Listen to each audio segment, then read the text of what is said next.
Good morning, Balaks, and welcome back to Ganit Maths for JEE with me, अंकित मित्तल। तो भाई रेखा चल रही थी हमारी और उसी को कंटिन्यू करते हैं। एक दो जो फॉर्म ऑफ स्ट्रेट लाइन है वो बचे हैं, वो डिस्कस करेंगे। इसके बाद परपेंडिकुलर डिस्टेंस और लोकस की बात करेंगे, ठीक है।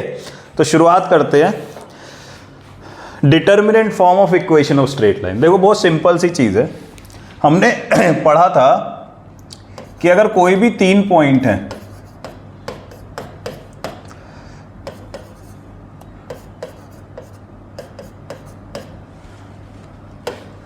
कोई भी तीन पॉइंट हैं, ठीक है, और इनका एरिया निकालना है। जो ट्राइंगल ABC होगा उसका एरिया कितना होगा, हाफ, और डिटर्मिनेंट बना दो इनसे, दैट इज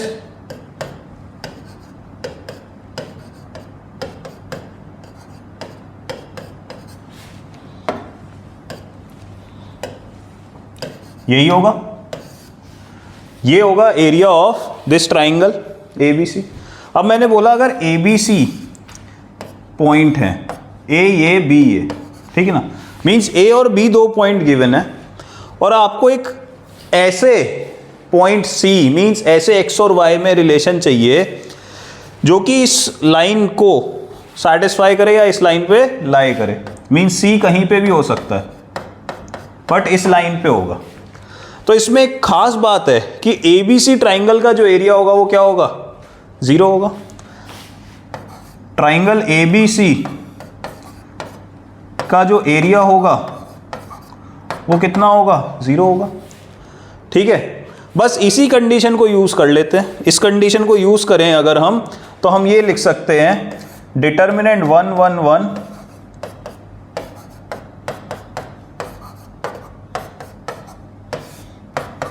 मस्ट बी 0। इसी को क्या बोल देते हो आप, इसी को बोल देते हो आप determinant form of straight line, ठीक है। इसी को क्या बोल देते हो, determinant form of equation of straight line. इसको अगर आप खोल लोगे तो वही y जो हमने 2 पॉइंट फॉर्म पढ़ी थी, भाई 2 पॉइंट से पास होती इक्वेशन निकाल रहे हो, ये आ रही है। तो जो 2 पॉइंट फॉर्म पढ़ी थी, y minus y1 equal to y2 by minus y1 upon x2 minus x1 equal to x minus x1, same ये डिटर्मिनेंट बन जाएगा, ठीक। तो वही चीज़ है, बस रिप्रेजेंटेशन अलग है और कुछ नहीं है। ये डिटर्मिनेंट फॉर्म हो गई, ठीक। ये भी यूज हो सकती है, ये उल्टा ज़्यादा यूज होगी कि भाई इसको देख के आप ये कहोगे कि भाई ये क्योंकि 0 है, इसका मतलब इसलिए ये 2-3 पॉइंट जो हैं ये एक लाइन में आएंगे, तो उल्टा ज़्यादा यूज होगा, ठीक। इसके बाद देखते हैं, एक है आपकी जनरल फॉर्म।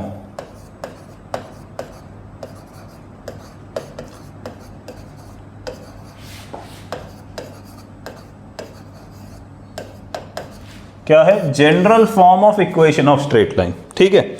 जनरल फॉर्म क्या है जी, वो कुछ ऐसे है, ये जनरल फॉर्म है। कहने का मतलब क्या है कि any linear in x and y, any linear in x and y. अभी तक आपने देखा y equal to m x plus c था, या फिर y minus y1 equal to m x minus x1 था। ये सब क्या है, linear in x and y. X और वाई में अगर कोई भी लीनियर है तो it is going to be a straight line, going to be a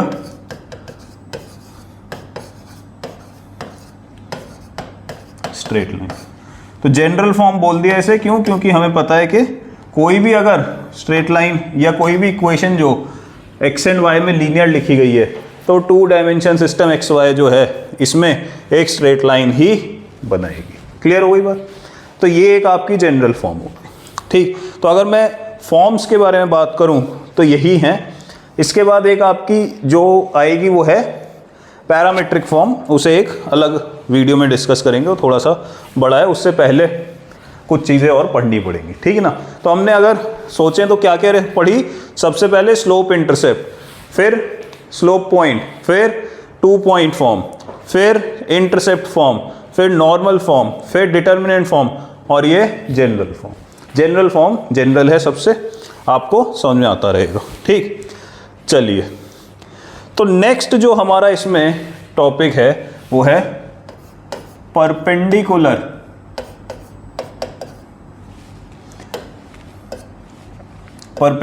distance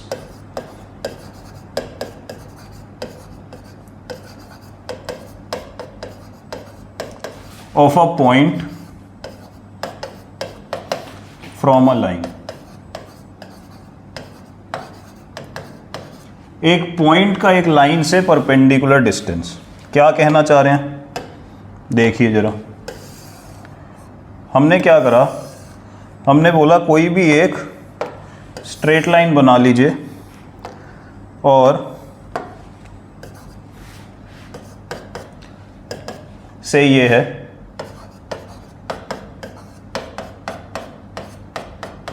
और कोई एक पॉइंट है अल्फा बीटा। ठीक है, कोई भी एक पॉइंट है अल्फा बीटा, ऑब्वियसली इस लाइन पे नहीं है। तो मैं क्या कह रहा हूं कि अगर मैं इससे इस पे एक परपेंडिकुलर ड्रॉ करता हूं तो ये जो लेंथ होगा ये कितना होगा। ठीक, तो परपेंडिकुलर ड्रॉ किया गया इस पॉइंट से इस लाइन पे। ठीक, तो अगर कभी भी आपसे ये भी बोला जाए कि find the distance of this point from a line, perpendicular ना भी यूज करा जाए तो बाय डिफॉल्ट समझ जाओ कि परपेंडिकुलर डिस्टेंस की ही बात कर रहा है। ठीक, अगर बोला गया तो वेल एंड गुड, तब तो कोई दिक्कत है ही नहीं। अगर नहीं भी बोला गया तो इसका मतलब परपेंडिकुलर डिस्टेंस। अगर किसी लाइन और किसी पॉइंट के बीच का डिस्टेंस मतलब परपेंडिकुलर, अनटिल अनलेस वो कुछ मेंशन करे कि it is being measured along this. ठीक, उसकी बाद में बात करेंगे, फिलहाल क्या है परपेंडिकुलर डिस्टेंस। ठीक है, अब इसका पहले फॉर्मूला लिख लेते हैं। फॉर्मूला क्या है, बहुत सिंपल है, मॉडुलस लगाइए। ठीक है, और ये जो पॉइंट है अल्फा बीटा इस इक्वेशन ऑफ लाइन में रख दीजिए, ए अल्फा प्लस, रख दिया, ये पॉइंट को इस इक्वेशन में रख दो, divided by under root x के कोएफिशिएंट का स्क्वायर प्लस वाई के कोएफिशिएंट का स्क्वायर। ये हो गया आपका फॉर्मूला। ठीक, बहुत छोटा सा एक एग्जाम्पल देख लेते हैं, समझ में आ जाएगा क्या करना चाह रहे हैं, क्या करना चाह रहे हैं। ठीक है, तो ये बस सिंपल सा एक फॉर्मूला है और इसका एप्लीकेशन देख रहे हैं, उसके बाद प्रूफ देखेंगे। मान लीजिए एक लाइन दे दी गई y equal to 3x plus 2।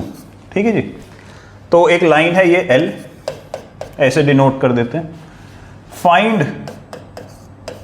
It's distance from 1,1।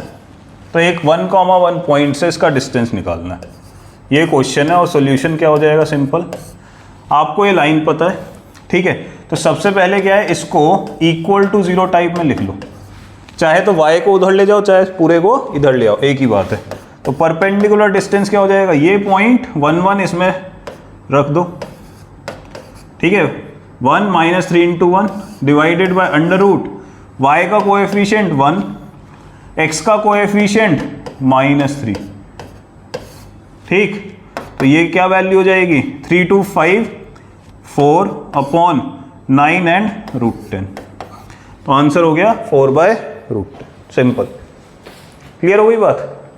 तो ये आपको सिंपल यही करना है कि ये जो पॉइंट है इसको इसमें पुट करना है और डिवाइडेड बाय x के कोएफिशिएंट का स्क्वायर, y के कोएफिशिएंट का स्क्वायर का सम का अंडर रूट। सिंपल। अब इसका प्रूफ देखते हैं कि भाई इसकी ज्योमेट्री क्या है। ठीक है ना, ज़रूरी है जानना, इसीलिए समझ में आना चाहिए कि भाई करा क्या किया। ठीक है ना,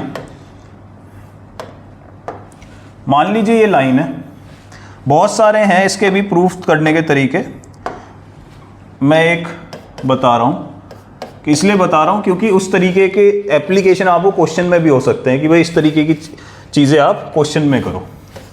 हमने बोला late this be a line, ठीक है, और कोई एक पॉइंट है P अल्फा बीटा। ठीक, आप क्या चाहते हो, आप ये निकालना चाहते हो। ठीक है ना, ठीक, आप क्या निकालना चाहते हो, ये डिस्टेंस निकालना चाहते हो, स्मॉल p। ठीक, अब ध्यान देना कैसे करें। मैंने बोला ये निकालते हैं पहले, जहाँ पे x एक्सिस और y एक्सिस को कट कर रहा है। ये हमने पढ़ा था इंटरसेप्ट में कि भाई x एक्सिस को कहाँ कट करेगा, जहाँ y 0, तो y की वैल्यू उसमें 0 रख दो तो x की वैल्यू कितनी हो जाएगी। ठीक, ऐसे ही इसका इंटरसेप्ट निकालो y वाला, तो x 0 रख दो, ये हो गया। अब ये जो ट्राइंगल दिख रहा है, नाम दे देते हैं इसे से ए बी। तो A P B, triangle A P B, इसका एरिया कैसे लिख सकते हो, हाफ।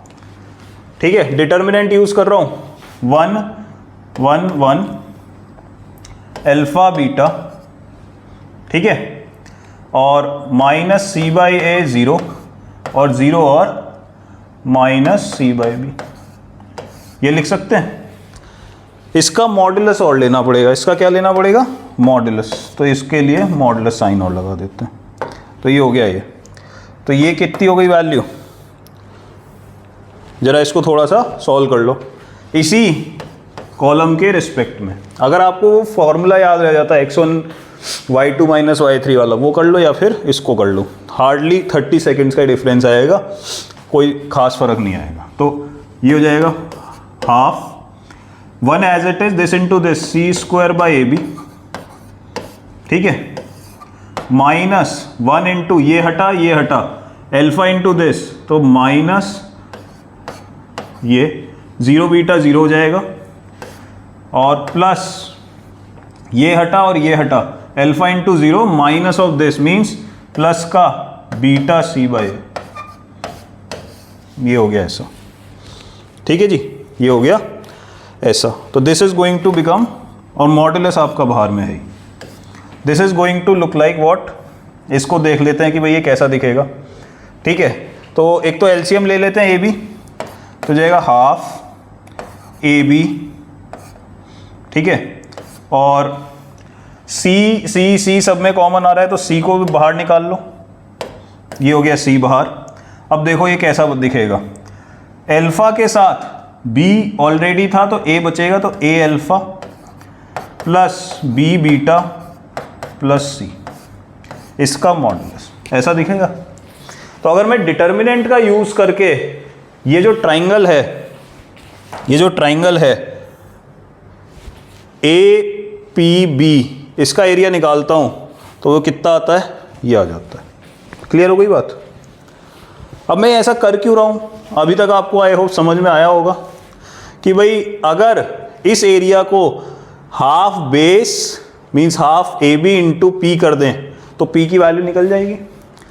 तो इसी को किस चीज से इक्वेट कर सकते हो आप, this must be equal to what, half A B into P, और पी मुझे चाहिए, ठीक है, which is same as saying half A B कितना है, ये डिस्टेंस कितना होगा ए बी, पाइथागोरस लगा लो या डिस्टेंस फॉर्मूला लगा लो, तो ये क्या हो जाएगा, under root c by a का whole square plus c by b का whole square, that is under root c square by a square plus c square by b square into p, यही होगा। देख लो, which can be written as half A b, इस पे भी modulus लगा देते हैं, ऑल्दो ज़रूरत नहीं है पर लगा देते हैं। तो ये क्या हो जाएगा, मॉड्यूलस में हाफ ए बी और सी को भी बाहर ले आओ, और अंडर रूट में a square plus B square into p. अब आप क्या कह रहे हो कि ये जो दो वैल्यूज़ हैं, ये जो दो वैल्यूज़ हैं ये बराबर है, ये भी ट्राइंगल ए बी पी का एरिया, ये भी ट्राइंगल ए बी पी का एरिया, यही कह रहे हो ना। तो आपने बोला c by two a b, c by two a b cancel हो जाएगा, क्या क्या बच गया, ये बच गया और ये बच गया। ठीक, मॉडुलस आपका है ही, तो आप बोल सकते हो, क्या बोल सकते हो कि a alpha plus b beta plus c का modulus must be equal to modulus of p into under root that is p की वैल्यू कितनी हो गई, a alpha plus b beta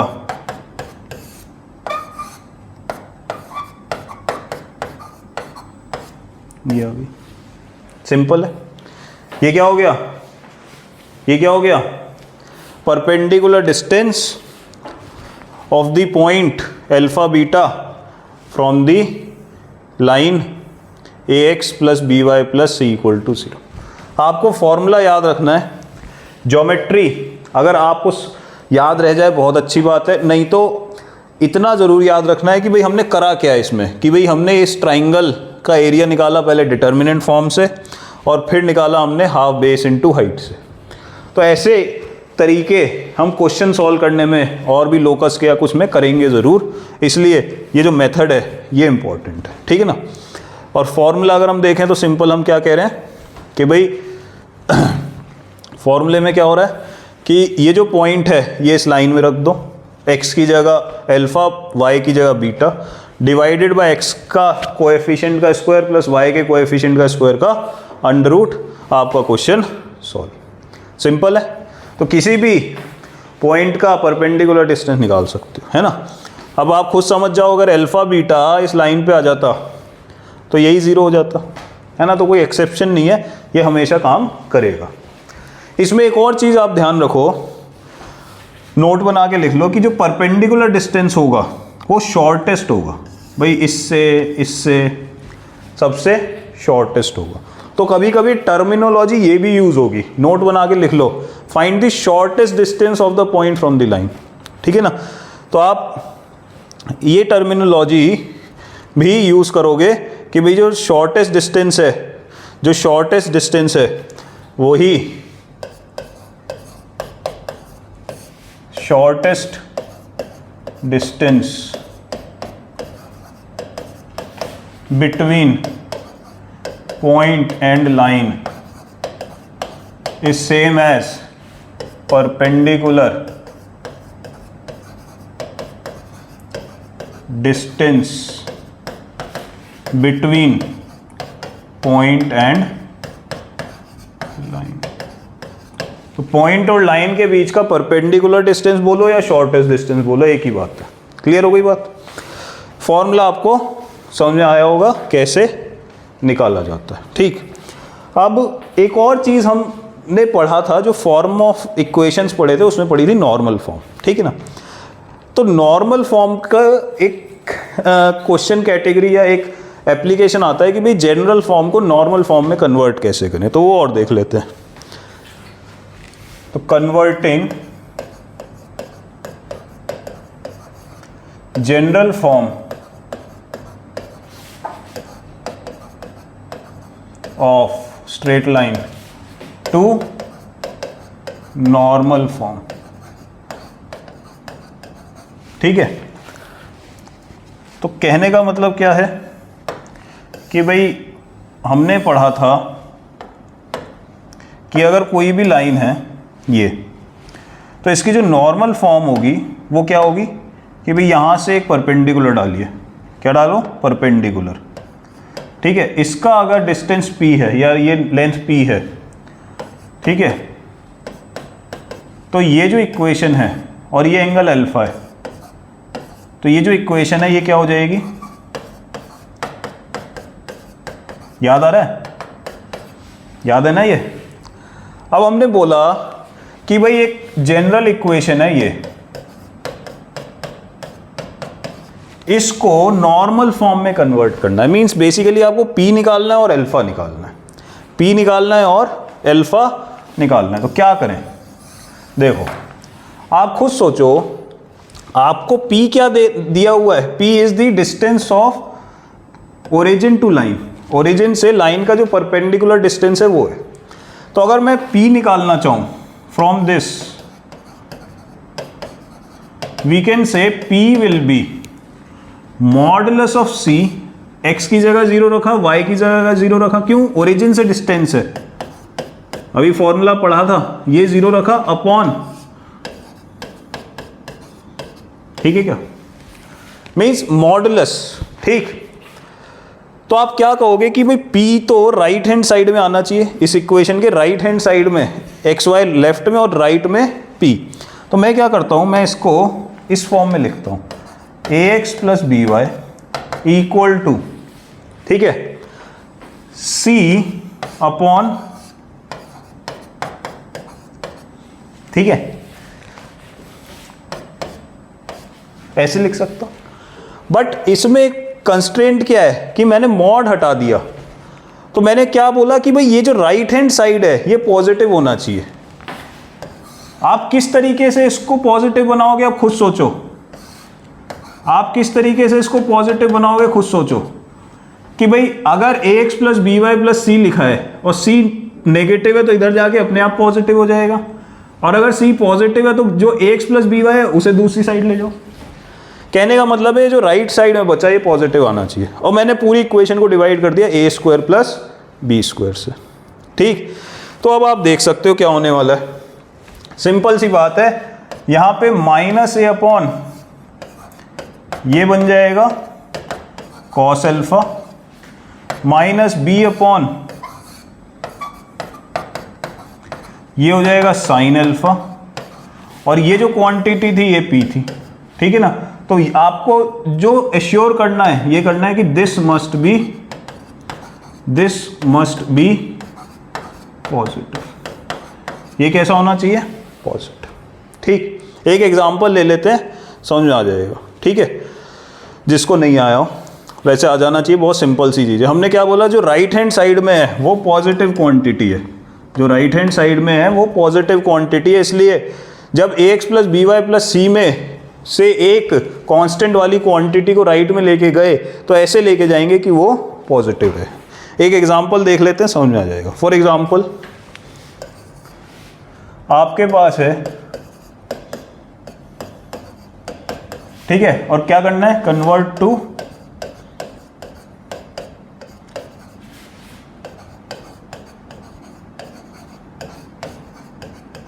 normal form. ठीक, तो आप क्या करोगे, इसको लिखोगे ऐसे कि जो 4 है ये पॉजिटिव ही रहे, तो आप इसे लिख सकते हो 3y minus 2x equal to 4। आपने क्या करना है, कांस्टेंट को राइट में ले जाना है और ऐसे ले जाना है कि वो पॉजिटिव रहे। अब डिवाइड कर दो किससे, अंडर रूट ए स्क्वायर प्लस बी स्क्वायर से, तो ये क्या हो जाएगा,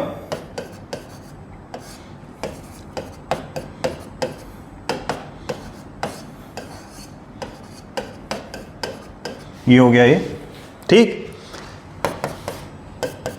तो ये क्या हो गया, 3 upon under root 13y minus 2 upon under root 13x equal to 4 upon under root. ठीक है, ये क्या हो गया आपके लिए, p हो गया, ये हो गया आपके लिए cos एल्फा, और ये हो गया आपके लिए, सॉरी, x के साथ cos एल्फा और y के साथ sin एल्फा। तो cos एल्फा हो गया 3/√13 और sin एल्फा क्या हो गया, -2/√13।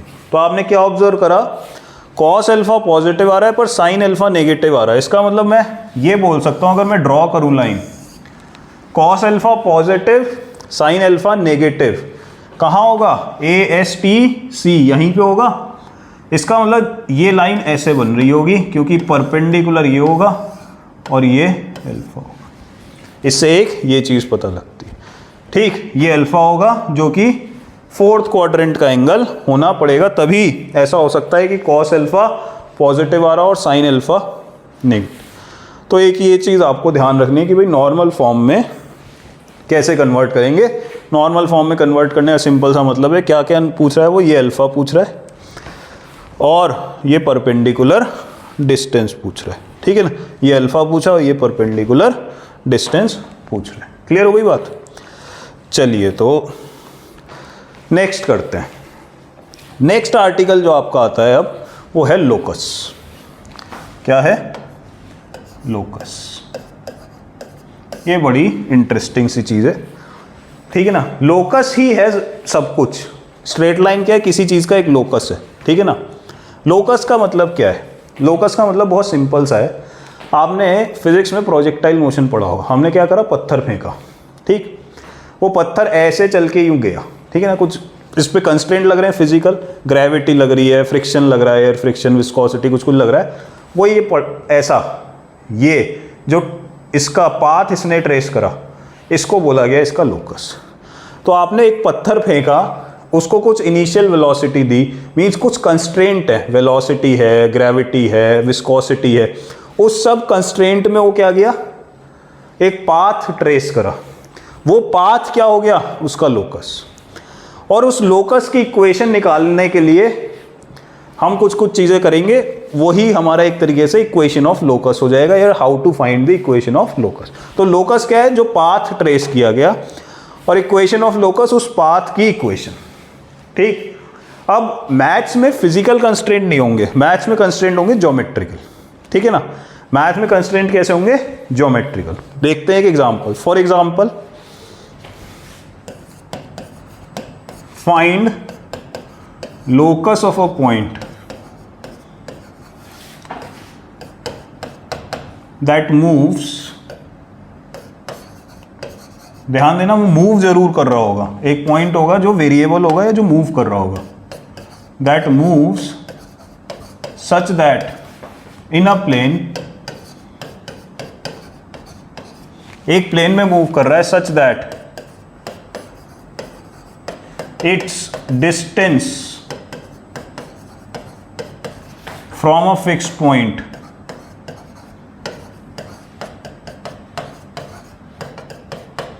Is constant. ठीक है, क्या कह रहा है, समझे तो, एक फिक्स पॉइंट है, एक और पॉइंट है, वो मूव करता है इसी प्लेन में, बट उसका डिस्टेंस इस पॉइंट से कांस्टेंट है, से एल। तो ये फिक्स्ड है, ये कांस्टेंट है एल, ये भी फिक्स हो गया।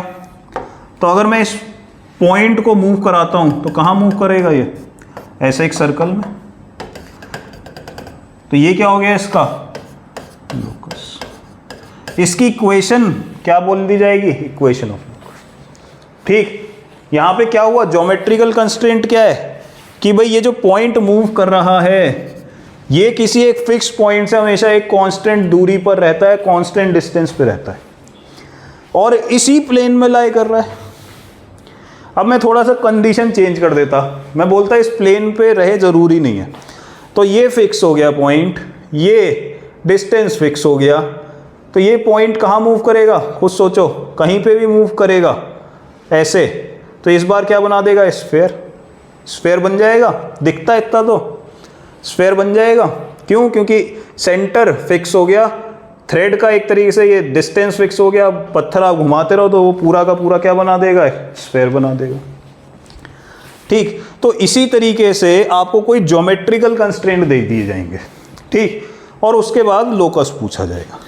ठीक, यहाँ तो हमको बहुत एक इजी एग्जांपल लिया, हमें दिख गया कि भाई ऐसा हो रहा है, हमेशा हमको ऐसे दिखेगा नहीं, तो हमको पहले लोकस की इक्वेशन निकालनी पड़ेगी और उसके बाद उसे इंटरप्रेट करेंगे कि भाई ये लोकस की इक्वेशन ऐसी आ रही है, इसीलिए ये इस तरीके का कर्व होगा। क्लियर हो गई बात। चलिए, तो लोकस की इक्वेशन निकालें कैसे। ठीक, तो देखो अब दूसरा क्वेश्चन क्या है, how to find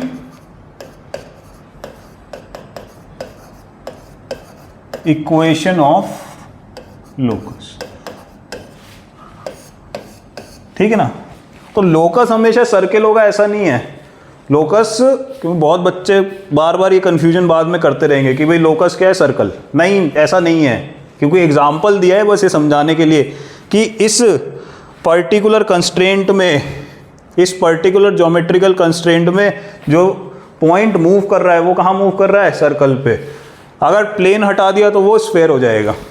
straight line भी किसी चीज़ का लोकस है, अगर आप ऐसे पूछोगे तो स्ट्रेट लाइन भी क्या है, किसी चीज़ का लोकस है। किस चीज़ का है, आप कैसे क्या बोल सकते हो कि भाई एक दो पॉइंट है, ठीक है ना, दो पॉइंट है, या फिर एक पॉइंट है, एक पॉइंट है, ठीक है ना, और एक स्लोप गिवन है, ये गिवन है, अब ये गिवन है, ये डायरेक्शन गिवन है, आपसे क्या बोला गया, a point moves such that the slope of this line, एक पॉइंट P मूव कर रहा है such that the slope of this line PA is always M। तो ये क्या हो गया, लाइन की डेफिनेशन हो गई एक तरीके से पॉइंट स्लोप फॉर्म वाली, कि भाई एक लाइन है, एक कर्व ऐसा है कि सच दैट वो जो पॉइंट मूव कर रहा है वो पॉइंट फिक्स पॉइंट से हमेशा स्लोप M बनाता है। ये अगर दे दिया जाता तो ये क्या हो जाता, स्ट्रेट लाइन हो जाता है इसका लोकस। ठीक, तो अब बात आती है कि भाई हम लोकस निकालें कैसे, ठीक है ना, लोकस की इक्वेशन निकालें कैसे। ठीक है, तो इसमें कुछ स्टेप्स हैं। पहला स्टेप क्या है कि अज्यूम द वेरिएबल पॉइंट, ऐसा नहीं है कि हमेशा ये लगेंगे ही लगेंगे, बट 95% ऑफ द टाइम्स इससे ही काम हो जाएगा। Assume the variable point mean जिसका लोकस निकालना है h, के, आपकी मर्जी है, जनरली h, के मानते हैं, अल्फा बीटा मान लो, आपकी मर्जी है। Step 2, apply the geometrical conditions. जो भी ज्योमेट्रिकल कंडीशंस दी गई हैं उनको अप्लाई करो and form equation in H, K and any other parameter. ठीक है, पैरामीटर क्या है, जैसे H, K वेरी कर रहे हैं ऐसे ही हो सकता है और कोई भी पैरामीटर वेरी करता हुआ आए। ठीक है ना, तो आपको क्या करना है, ज्योमेट्री लगा के इक्वेशन बनानी है, बन गई। Step 3, eliminate all the parameters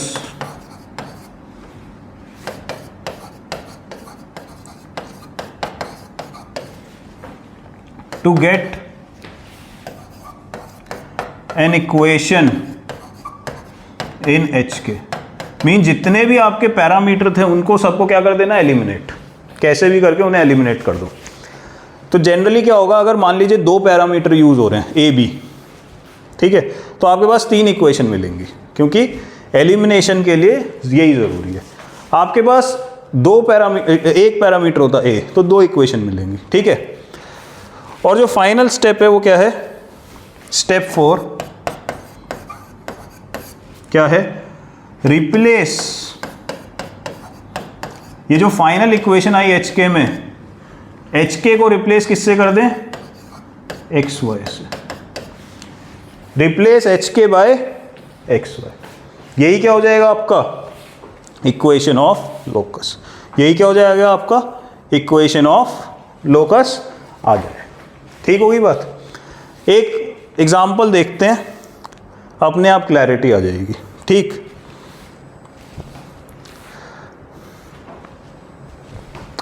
तो क्या कह रहा है, a rod of length slides along 2 perpendicular lines. ये अब ध्यान रखना, कहीं पे भी 2 परपेंडिकुलर लाइंस की बात करें तो आपको सबसे पहले क्या याद आना चाहिए, XY एक्सिस। ठीक, तो देखो सॉल्यूशन मैं कर रहा हूँ, आप लोग अपने से ट्राई करना चाहो तो पहले कर सकते हो। ज़्यादा अच्छा है कि एक देख लो उसके बाद अगले से ट्राई करना। तो ये क्या कह रहा है कि कोई एक रॉड ऑफ लेंथ L है, ठीक है ना, और रॉड की जो थिकनेस है वो देनी चाहिए थी बट नेग्लिजिबल है। ठीक है ना, मिसिंग इंफॉर्मेशन मान लो, ऐड कर लो कि जो रॉड का थिकनेस है, विड्थ है, वो नेग्लिजिबल है। Width of rod is negligible. ठीक है, इसका लेंथ दिया है L, और ये 2 परपेंडिकुलर लाइंस हमने मान लिया XY, कोई लॉस नहीं है जनरलिटी का। ठीक है ना, इसमें स्लाइड कर रही है। अब ये जो इसका मिड पॉइंट है, ये क्या लोकस बनाएगा, इसने क्या बोला, फाइंड द लोकस। तो इसने ये नहीं बोला कि इक्वेशन बताओ, इसने बोला लोकस, मीन्स क्या कर्व बनेगा। ठीक है ना, तो हम ऐसे डायरेक्टली तो देख के बता नहीं पा रहे कि भाई ये स्लाइड करेगा तो बनेगा क्या। ठीक, तो हम इसमें पहले इक्वेशन निकालेंगे फिर उसे इंटरप्रेट करेंगे। ठीक, देखिए ध्यान से, पहला स्टेप क्या था, हमने बोला कि जो वेरिएबल पॉइंट है उसे मान लो एच के, उसे क्या मान लो, एच के मान लिया। अब मैंने बोला कि किसी एक पर्टिकुलर इंस्टेंट पे ये जो रॉड होगी ये ऐसी होगी। अगर मैं देखूं तो शायद जब वो गिरनी शुरू हुई होगी रॉड तो ऐसी होगी, है ना, सबसे पहली पोजीशन ऐसी रही होगी और final position along x axis ऐसे आ जाएगी। ठीक है, तो अगर मैं मिड पॉइंट की बात करूं, शुरू में यहां रहा होगा, आखिरी में यहां रहा होगा। ठीक, बीच में किसी एक इंस्टेंट पे ऐसे रहा होगा। तो हमने बोला एक इंस्टेंट की बात करते हैं, इसमें ये कंडीशन है। ठीक है, और हमने बोला कि इस इंस्टेंट पे let this B A0 and this B 0 भी। ठीक है, ये वेरी करेगा, ए बी वेरी करता जाएगा जैसे जैसे वो स्लाइड करेगा। तो ये बन गया हमारा डायग्राम, ये हमने एज्यूम कर लिया। अब लगाते हैं ज्योमेट्रिकल कंडीशन। ज्योमेट्रिकल कंडीशन क्या है कि भाई ये जो पॉइंट है P, ये इनका मिड पॉइंट है। मिड पॉइंट क्या है, मतलब A + 0/2 is H, 0 + B/2 is K, and ये जो लेंथ है A² + B², ये क्या है, L²। यही होगी ज्योमेट्रिकल कंडीशन। क्या कहती है, मिड पॉइंट है और ये जो पूरी लेंथ है ये L है। अब देखो एलिमिनेट करने के लिए क्या क्या है, वेरिएबल क्या क्या है, वेरिएबल है A, B, HK। HK भी वेरी करता है, AB भी वेरी करता है, पर हमने बोला था HK में इक्वेशन चाहिए, जो और पैरामीटर्स हैं उन्हें एलिमिनेट कर दो, मींस AB को एलिमिनेट कर दो। A की वैल्यू क्या होगी 2H, B की वैल्यू 2K, इसमें रख दो, तो ये क्या बन जाएगा। मैंने क्या बोला था कि दो वेरिएबल हैं, दो पैरामीटर हैं, तो तीन इक्वेशन मिलेंगी। एक है तो दो मिलेंगी, तीन होते तो चार मिलती, एक ज़्यादा मिलेगी। तो ये आ गया ऐसा। तो this is an equation that is independent of any other parameter, सिर्फ HK में आ गई। इसी में मैंने क्या बोला कि replace it by H and K को किससे रिप्लेस कर दो, X और Y से। तो ये क्या हो गया, x² + y² = तो यही क्या हो गई, इक्वेशन ऑफ लोकस। ये क्या हो गई, इक्वेशन ऑफ लोकस। ठीक, ये क्या हो गई, इक्वेशन ऑफ लोकस। ठीक, अगर ये बोलूं मैं इक्वेशन, ये तो इक्वेशन किसकी है, ये एक सर्कल की है। ठीक है, ये सर्कल में पढ़ेंगे आके। थोड़ा सा वापस जाएं हम, तो यहाँ से भी मैं समझा सकता हूँ। देखो ध्यान से, मान लेते हैं 0 0 था, ये क्या है, ओरिजिन है। ठीक है, ये ओरिजिन है और ये फिक्स्ड है से R। ठीक है, ये फिक्स है R। तो ये जो वेरिएबल पॉइंट है, ये जो वेरिएबल पॉइंट है, ये एक सर्कल पे मूव कर रहा है और इसकी इक्वेशन क्या होगी, डिस्टेंस फॉर्मूला लगा दो।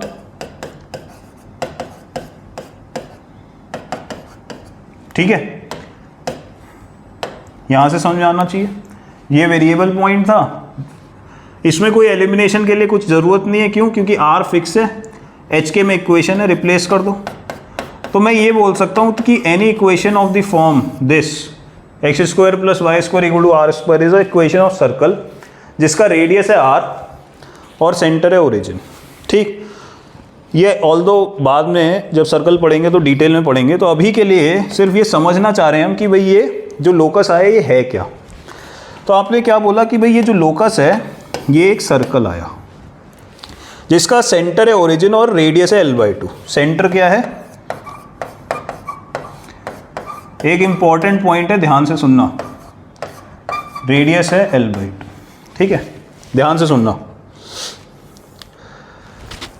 अब मेरे को बताओ, ये रॉड थी, ये मूव करती, ये क्या कह रहा है, एक सर्कल बनाओ जिसका सेंटर है यहाँ। ठीक है, तो हम सर्कल बना लेते हैं।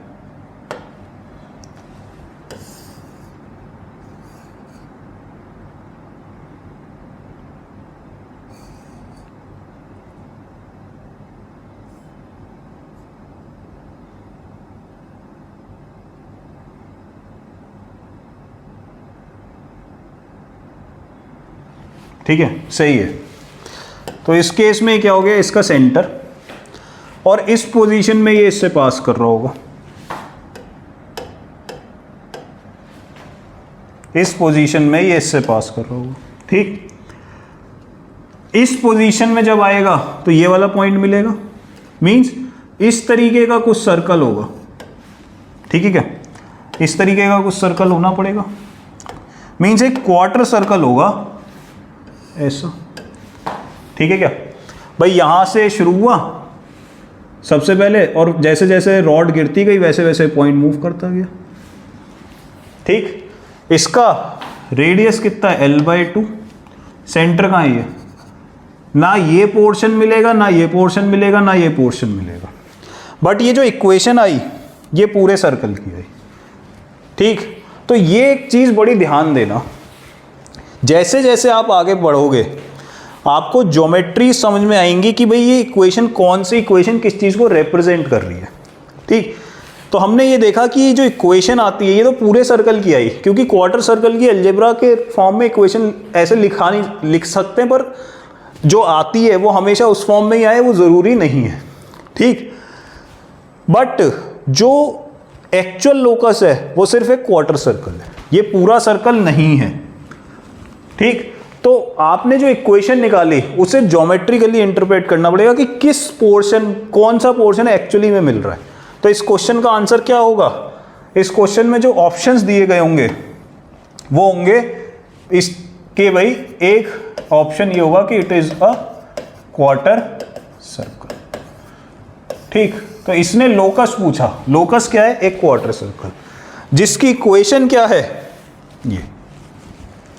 ठीक, तो लाइन, पूरी लाइन की आपने देखा इनफाइनाइट लाइन की एक ही इक्वेशन होती है। अगर लोकस एक सेगमेंट आता है कि भाई इतना पोर्शन ऑफ लाइन, तो उसकी इक्वेशन अलग नहीं आएगी, इक्वेशन पूरी लाइन की आएगी। बट जो लोकस है वो हो सकता है कि कोई एक पर्टिकुलर सेगमेंट ही आए। समझ में आ गई बात, इंपॉर्टेंट है ये बहुत जगह धोखा करेगा, कॉम्प्लेक्स नंबर वगैरह स्पेशली। ध्यान से देखना कि इक्वेशन तो पूरे कर्व की आती है, बट लोकस पूरा कर्व वो ऐसा ज़रूरी नहीं है, ये आपको ज्योमेट्रिकली इंटरप्रेट करना पड़ेगा। हमेशा होगा यही कि पहले लोकस निकाल रहे हो। लोकस निकालने का तरीका क्या है, सेम स्टेप्स हैं। फर्स्ट इज एच के पॉइंट मान लीजिए, सेकेंड इज उसकी ज्योमेट्रिकल कंडीशन लगा दीजिए, third is eliminate all the parameter, जैसे यहाँ ए बी थे, जो इक्वेशन आ गई उसमें एच के की जगह एक्स वाई डाल दीजिए, वो इक्वेशन ऑफ लोकस। सिंपल, तो 95% ऑफ द टाइम से काम करेगा। ठीक है ना। चलिए भाई एक और क्वेश्चन देखते हैं। तो इसमें क्या दिया है, P और Q दो पॉइंट हैं, ट्राइंगल के वर्टाइसेस हैं, थर्ड पॉइंट मूव कर रहा है R। तो ट्राइंगल का एक बेस तो फिक्स हो गया, पर R मूव कर रहा है, इसका मतलब ट्राइंगल वेरी करता जाएगा। ठीक है, तो मूव करना चाहिए कुछ, तभी तो लोकस बनेगा ना। तो ये P है, ये Q है। ठीक है, ये तो फिक्स हो गए, बट ये जो पॉइंट है ये मूव कर रहा है। अब ये जैसे जैसे मूव करेगा पॉइंट, वैसे वैसे ट्राइंगल बदलता जाएगा, इसका सेंट्रोइड भी बदलता जाएगा। तो ये जो सेंट्रोइड कर्व ट्रेस कर रहा होगा उसके बारे में बात करने के लिए कहा गया है, या उसका लोकस के लिए कहा गया है। तो ये जो लाइन है ये क्या है, 9x। ठीक है जी। अब देखो ध्यान से, अगर किसी भी एक इंस्टेंट पे इसका x कोऑर्डिनेट अल्फा है, तो y कोऑर्डिनेट कैसे लिख सकता हूं भाई, इसमें अल्फा रख दो y निकल जाएगा। ठीक है क्या, अल्फा रख दो। तो ये भी ध्यान रखना है, बहुत यूज होगा कि अगर एक पॉइंट पे एक कोऑर्डिनेट मतलब x या y में से कोई एक अल्फा है, तो आप दूसरे को उसके टर्म्स में एक्सप्रेस कर लो। आपका एक वेरिएबल कम हो गया है ना, अल्फा के टर्म्स में ही आ गया। अब ये क्या कह रहा है कि इसका निकालना है हमें लोकस, एच के मान लिया। अब सेंट्रोइड की ज्योमेट्री लगा दो। सेंट्रोइड की ज्योमेट्री पता है हमें कि सेंट्रोइड क्या होता है, 2 + x1 plus x2 plus x3/3, ये किसकी वैल्यू है? h की। और y coordinates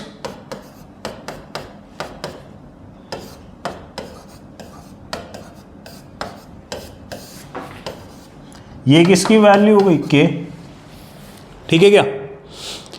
x1 plus x2 plus x3, y1 plus y2 बस। अब ये दो इक्वेशन है, इसको लोकस बना निकालना है इससे, तो क्या करेंगे? अल्फा एलिमिनेट कर दो, अल्फा एलिमिनेट कर दो। तो अल्फा यहाँ से निकाला, कितना आया? 3h माइनस 6, और यहाँ सब्सटीट्यूट कर दो, यहाँ सब्सटीट्यूट कर दो, तो ये हो जाएगा -6 और प्लस में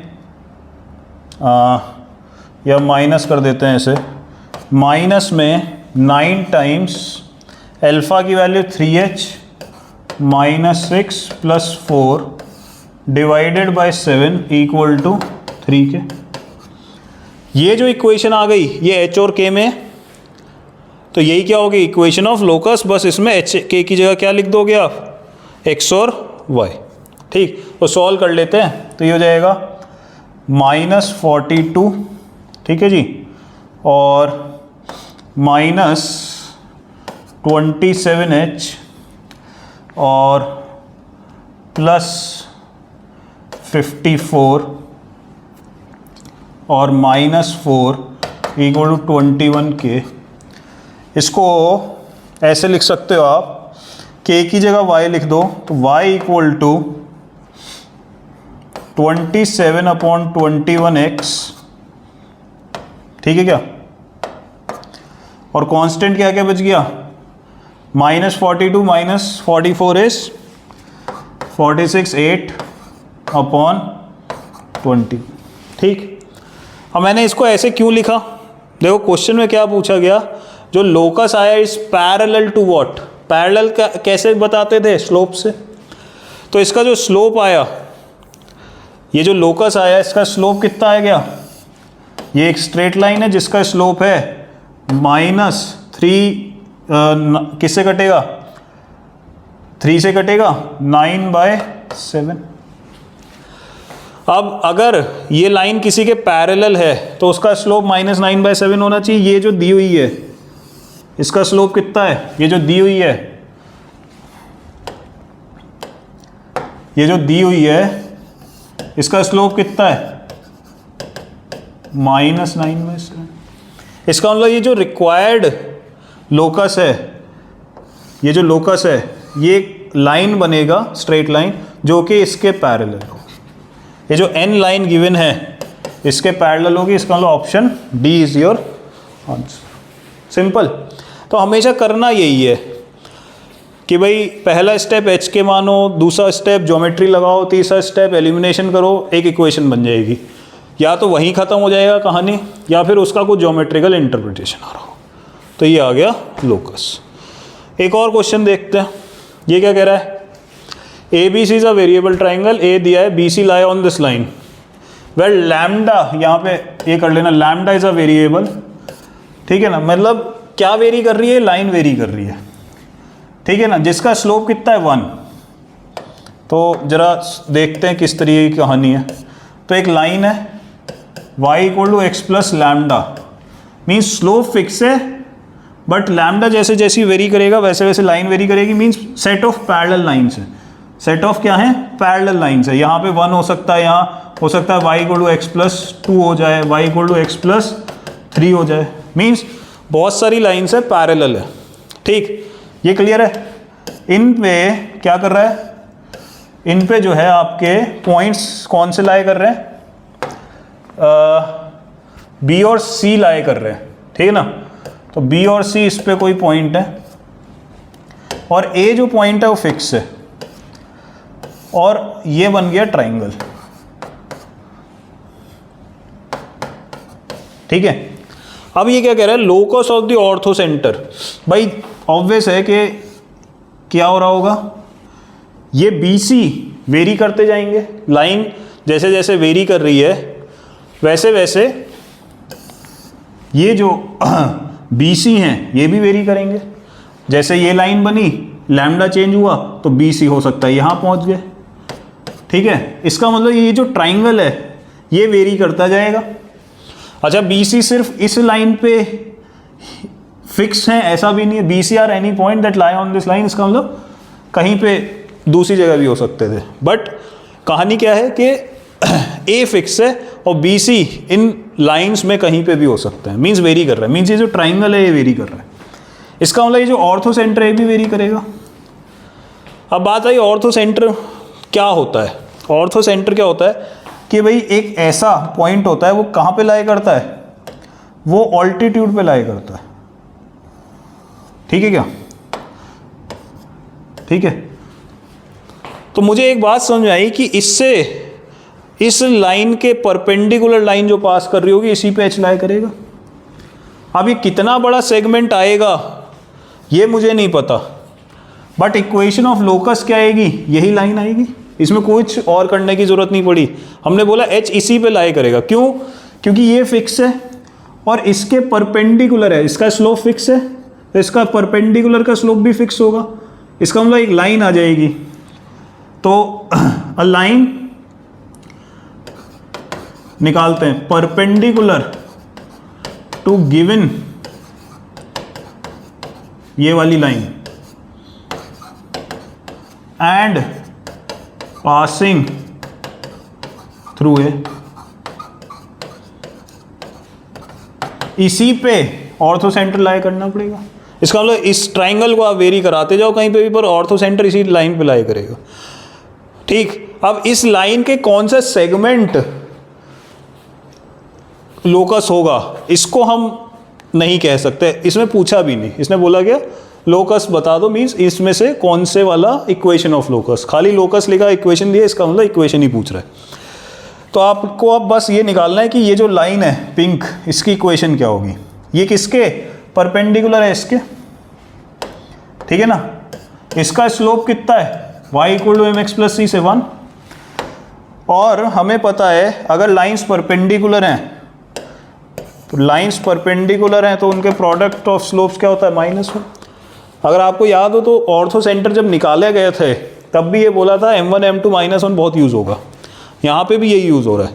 इसका मतलब ये जो लाइन है से L बोल देते हैं इसे, तो slope of L must be -1। क्यों, क्योंकि ये जो बेस हैं इनका स्लोप हमेशा 1 है और प्रोडक्ट ऑफ स्लोप्स -1 होना चाहिए। इसका मतलब ये जो लाइन L है A से पास हो रही है, इसका स्लोप है -1 एंड इट पासिस थ्रू 1 2। तो इक्वेशन ऑफ लाइन या इक्वेशन ऑफ लोकस क्या हो जाएगा, y - 2 y - y1 mx - x1, तो ये हो जाएगा y + x और इक्वल टू 3। यही क्या हो गया, इक्वेशन ऑफ लोकस, ठीक है। तो हमेशा HKI ज़रूरी नहीं है, आपको थोड़ा सा चीज़ों को सोचना पड़ेगा कि भाई क्या चीज़ कहाँ लाई कर रही है। लोकस का सिंपल सा मतलब ये है कि कोई पॉइंट है जो हमेशा मूव करता है, वो किस पाथ पे मूव कर रहा है, इसको पूछा गया, ठीक। चलिए एक और क्वेश्चन देख लेते हैं। Sum of distances from 2 perpendicular lines, 2 perpendicular lines है और उनके के बारे में कुछ और नहीं दिया। सबसे पहले क्या क्लिक करेगा, वो XY एक्सिस है, ठीक। मैं सॉल्यूशन कर रहा हूँ, आप लोग अपने से ट्राई कर सकते हो पॉज करके।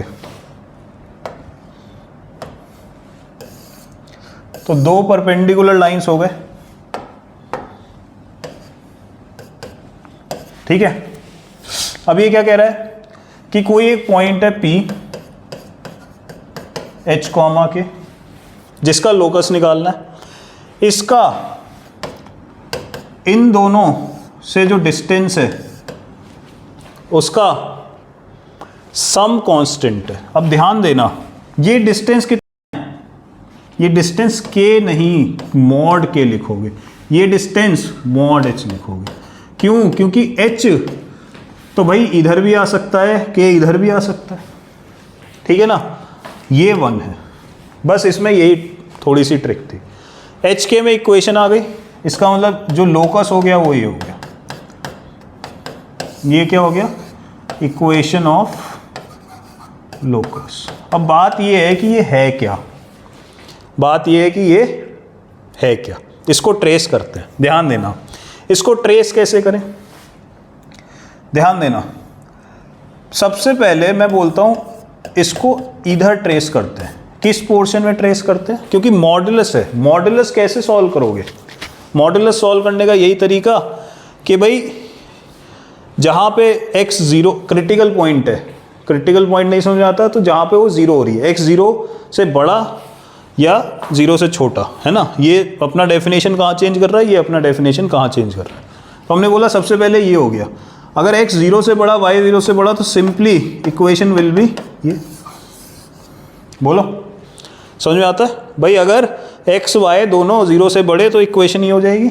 इसको प्लॉट कर सकते हो इंटरसेप्ट फॉर्म से, इसको प्लॉट कर सकते हो इंटरसेप्ट फॉर्म से, करते हैं। तो ये एक लाइन हो गई ऐसे,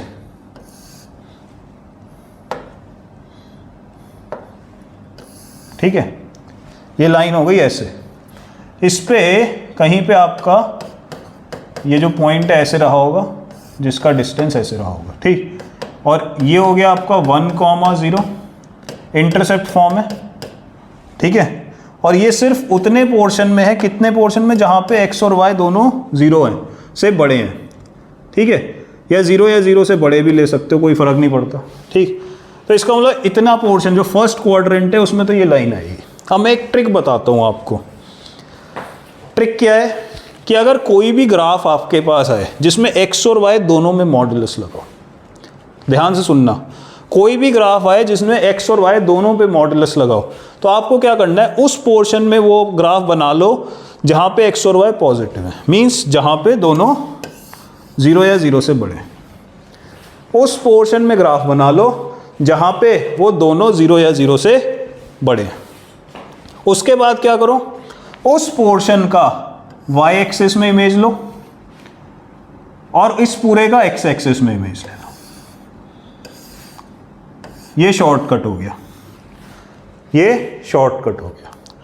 और एक लॉन्ग प्रोसेस फिर से बता रहा हूं, ध्यान से सुनना। कोई भी ग्राफ हो, अगर x और y दोनों पे मॉड्यूलस लगाए, गुरु मंत्र है कि भाई x और y दोनों पे मॉड्यूलस लगाए, तो x और y जहां पॉजिटिव हैं उस पोर्शन में ग्राफ बनाओ, उसका इमेज y एक्सिस में लो, उसका इमेज x एक्सिस में लो, या उल्टा कर लो, उसका इमेज x एक्सिस में लो, उसका इमेज y एक्सिस में लो, ठीक। यही ग्राफ बन जाएगा। अगर आप तरीके से जाते तो देखो क्या करते, ये एक पोर्शन था, फिर दूसरा पोर्शन क्या बनता, जहां पे x 0 से बड़ा, y 0 से छोटा। अगर y 0 से छोटा है तो मॉड्यूलस y की जगह क्या लिखोगे, मीन्स ये कौन सा क्वाड्रेंट है, x positive y negative, fourth quadrant. उसमें ये लाइन बनी, बनाओ इस लाइन को, इंटरसेप्ट कितना, 1 और -1, 1 और -1, ये लाइन बन जाती,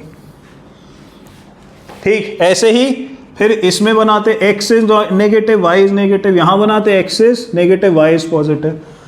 4 केस बनाते, चारों में इक्वेशन आ जाती, ड्रॉ कर लेते। पर ज़्यादा अच्छा क्या है, गुरु मंत्र है कि अगर कभी भी x और y दोनों पे मॉड्यूलस लगाए तो क्या करना है, उस पोर्शन में ग्राफ बना लो जहां पे x और y दोनों पॉजिटिव है, उसकी इमेज x एक्सिस में लो, जो बन गया उसकी पूरी इमेज y एक्सिस में ले लो, या y से वर्सा, उसकी इमेज y एक्सिस में ले लो, जो पूरा बन गया उसकी इमेज x एक्सिस में ले लो, बस ये आपका ग्राफ हो जाएगा। अब देख लो, ये जो ग्राफ बना, ये जो फिगर बनी, ये क्या बना, ये क्या है, ये इक्वेशन है। ये एंगल कितना होगा, 45। तो आप खुद सोच लो, ये 45, ये 45, 90, चारों 90, चारों साइड के इक्वल लेंथ, क्या बन गया, ये स्क्वायर। क्या बन गया, स्क्वायर। क्या बन गया, स्क्वायर। आंसर क्या हो गया मेरा, स्क्वायर। आंसर क्या हो गया, स्क्वायर। तो ये बड़ा अच्छा क्वेश्चन है। इसमें जो आपकी मेन लर्निंग है वो क्या है कि भाई ज़रूरी नहीं है सब सिंपल एक्स वाई के टर्म्स में ही चीज़ें आएँ, आपको मॉडुलस में भी ऐसी चीज़ें दिख सकती हैं, उनको इंटरप्रेट कैसे करें। आप जनरली सोचते तो ऐसे 4 केसेस बनाते, 4 लाइन बनती। इसका गुरु मंत्र क्या है कि अगर एक्स और वाई दोनों पे मॉड लगे, ध्यान रखना दोनों पे लगे होने चाहिए, एक पे लगाओ एक में नहीं लगाओ तब नहीं ये काम करेगा। दोनों पे मॉड लगा है तो दोनों पॉजिटिव बनाओ, या दोनों पॉजिटिव जिस रीजन में उसमें ड्रॉ कर लो, उसका इमेज एक्स में लो, उसका पूरे का इमेज वाई में ले लो, या वाई से वर्सा उसका पूरा का इमेज वाई में लो फिर एक्स में ले लो। You get your final graph. और ये ग्राफ क्या हो गया इस केस में, एक स्क्वायर।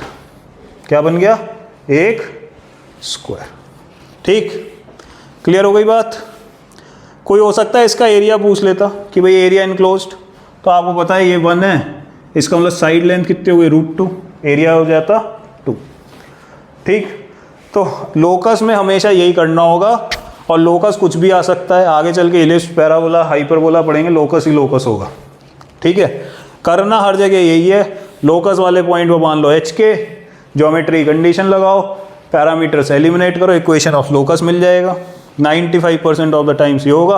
अदर देन दैट, जैसे हमने इस क्वेश्चन में देखा, आप सिंपल ज्योमेट्री से चीज़ों को इंटरप्रेट कर पाओगे कि भाई इसी जगह पे ये पॉइंट मूव कर सकता है, इसलिए लोकस ये होगा।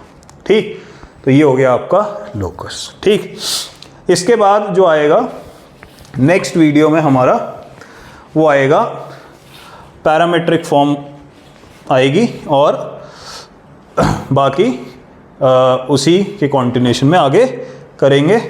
तो भाई पढ़ते रहिए और प्रैक्टिस करते रहिए।